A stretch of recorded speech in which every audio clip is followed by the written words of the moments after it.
بەڕێزان زۆر خۆشحاڵم کە ئەمڕۆ لە خزمەتی ئێوەی بەڕێز و تێکۆشەرم کە ئەمڕۆ هەر خۆی لە خۆیدا ڕۆژێکی پیرۆزە وەک چلەی ئیمام حوسێن کە ئێمە لەم ڕۆژە کۆبووینەتەوە ئەوە هەر خۆی تایبەتمەندی خۆی هەیە و سپاسی ئێوەی بەڕێزەکەم کە کۆبووینەتەوە سپاسی ئێوەی بەڕێزەکەم کە بۆ ماوەیەکی زۆرە کارتان کردووە ئیشتان کردووە ماندوو بوونە لە پێناوی سەرخستنی هاوپەیمانی کوردستان لە ئینتیخاباتی پەرلەمانی عێراق. بەڕێزان ئەم ناوچەیەکە کە قوربانیەکی زۆری داوە لە ڕابردوو.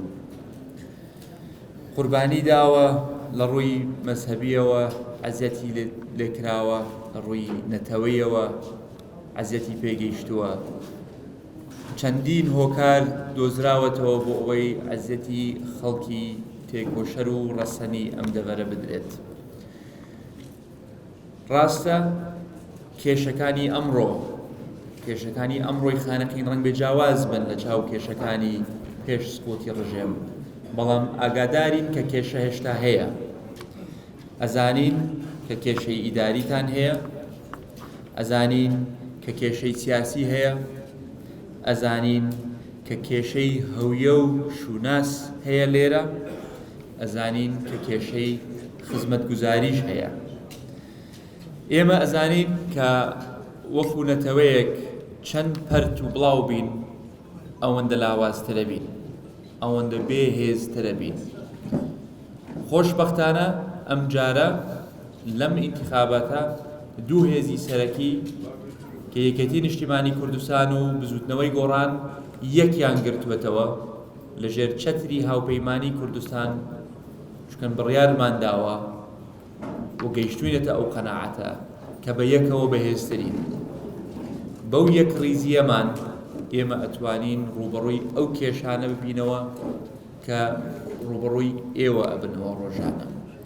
بەشێکی زۆری کێشەکانتان، بەشێکی زۆری معاناتەکانتان نە لە هەولێر چارەسەرەکرێ، نە لە سلەیمانی، نە لە هیچ شارێکی تری کوردستان. بەشێکی زۆری کێشەکانتان لە بەغا چارەسەرەکرێ. وەگەر ئێمە یەک ڕیز بین، یەک دەنگ بین، یەک هەڵوێست بین، ئێمە ئەتوانین ڕوبەڕووی ئەو کێشانە ببینەوە. ئێمە ئەتوانین ئەو کێشانە چارەسەر بکەین. ئێمە ئەتوانین نەهێڵین لەمە زیاتر غەدرمان لێ بکرێ، لەمە زیاتر تەجاوز بکرێتە سەر مافەکانمان، لەمە زیاتر تەجاوز بکرێت لەسەر دەستوری عێراق، لەسەر ویست و خواستی یەکە بە یەکەی ئێوە و تەواوی کۆمەڵانی خەڵکی کوردستان. بەڵام ئەم ڕوبەڕووبوونەوەیە، ئەم ڕێگریکردنە لەم غەدری کە لە ئێمە ئەکرێ بە قسە ناکرێ، بە کۆبوونەوە و کۆڕ و تەجەموعیش ناکرێ.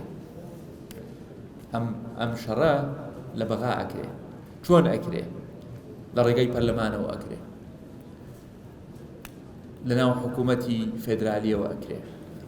بۆیە ئێمە لێرە هاتووین ئەم جارە ئاسانمان کردووە بۆ ئێوەی بەڕێز یەک کاندیدمان هەیە کە کاندیدی هاوپەیمانی کوردستانە، خوشکی خۆمانە، خوشکی تێکۆشەر و شەهیدێکی نەمری گەلەکەمانە. من دڵنیام بە هەمان ڕۆحێتی ئەبوو عەلی ئەم خاتوونە بەڕێزە سۆزان خان لە بەغا بە شێوازی خۆی، بە ئازایەتی خۆی دیفاع لە ماف و شایستەکانی ئێوە ئەکا. ئەم بەڕێزە جێی متمانەی ئێمەیە، جێی متمانەی یەکە بە یەکەی ئەم بەڕێزە تێکۆشەرانەیە کە لە بەردەمتانە وەستاون و هیوادارم جێی متمانەی ئێوەش بێت.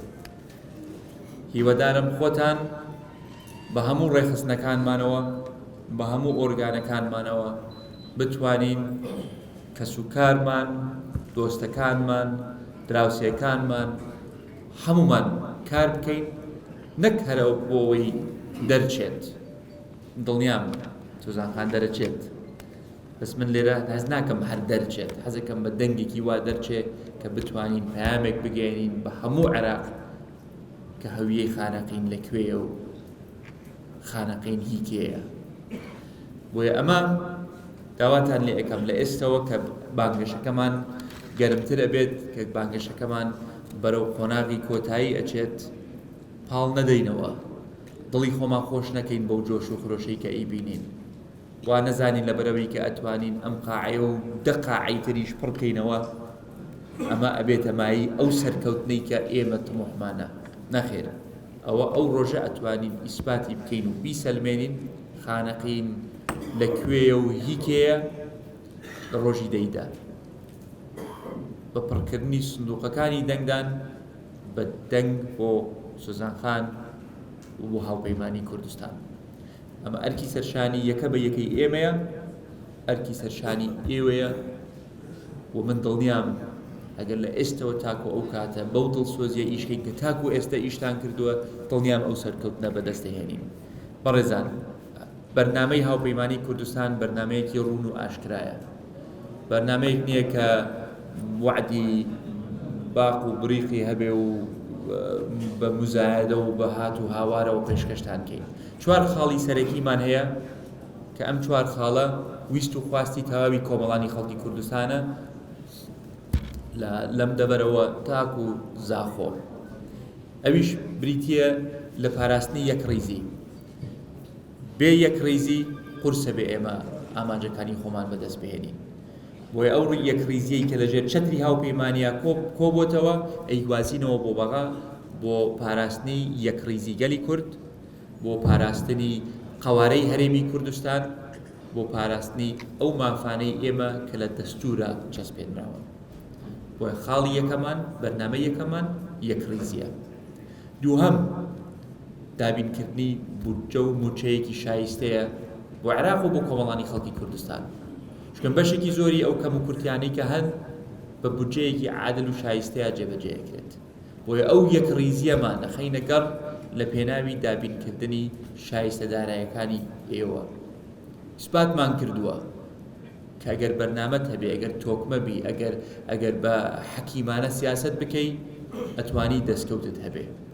بەڵام بە شەڕ و سەرکێشی سیاسی و مزایدە و قسەی زل هیچمان پێ ناکرێ.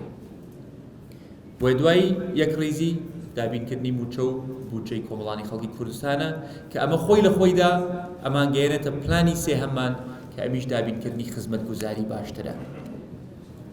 ئەو خزمەتگوزاریەوە ڕێگای بودجەیەکی تۆکمەوە دابینەکرێت.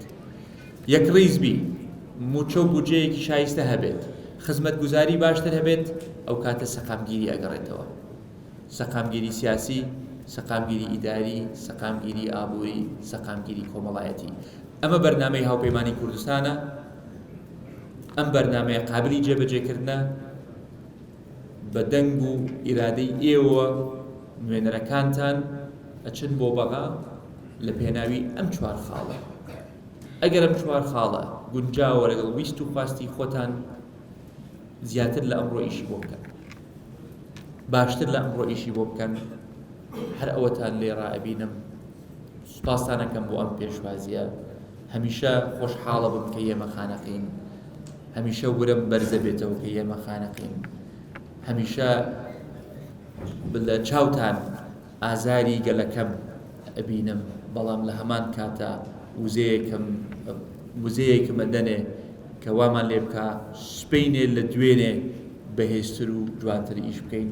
هەمیشە نوێنەرێکمان هەبووە لە پەرلەمانی عێراق کە خەڵکی ئەم دەڤەرە بێت، با ئەم جارش بیسەلمێنین بە دەنگێکی زوڵاڵەوە، بە دەنگێکی بەهێزەوە، شاد و هەر سەربەرز و هەر سەرکەوتو بن و بەخێر بێن.